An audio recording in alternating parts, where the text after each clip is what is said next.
Good evening, Internet. My name is Michael and I'm here to review some stuff for you. Tonight we're going to take a look at a classic early 90s horror comedy, Army of Darkness. Now, on the off chance you've never seen this movie before, let me read the back of the box for you. Cult superstar Bruce Campbell reunites with director Sam Raimi to battle the deadly forces of evil in the outrageous effects-fueled action epic that will make you scream with fear and laughter.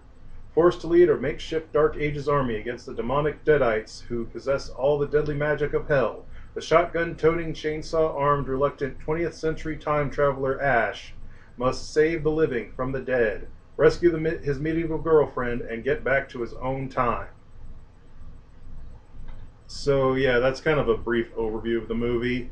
The plot's basically this is actually a sequel to a different movie called Evil Dead 2, which is actually more of a remake of the first movie, Evil Dead 1. But you don't really need to see those two or either of them to understand this movie because he explains pretty much everything that happens from Evil Dead 2 in the first 5 minutes. Basically, the main character, Ash, who's played by Bruce Campbell, gets transported back into like the 13th century or so in Europe, and he has to fight an army of the dead.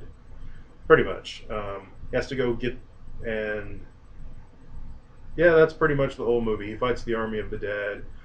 He does so. He has a chainsaw arm because he had to cut off his hand from Evil Dead 2, and he has a shotgun and has some chemistry books. They make like black powder weapons and stuff. So the plot, not a whole lot to the plot, but this is a really, really good movie. The action's really cheesy, and the comedy is just epic. It's one of Bruce Campbell's best movies ever.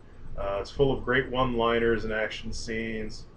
The only other thing I really want to make mention of in this movie is there's two versions. There's the normal theatrical version, and then there's also a director's cut. And I'm kind of iffy on director's cuts. The director cut for this movie is okay, but they changed the ending significantly, and it's kind of a downer and just not nearly as good as the theatrical version. So if you can, I highly recommend you watch the theatrical version. It has a couple better scenes, and the ending is way, way better and much more in tone with the rest of the movie.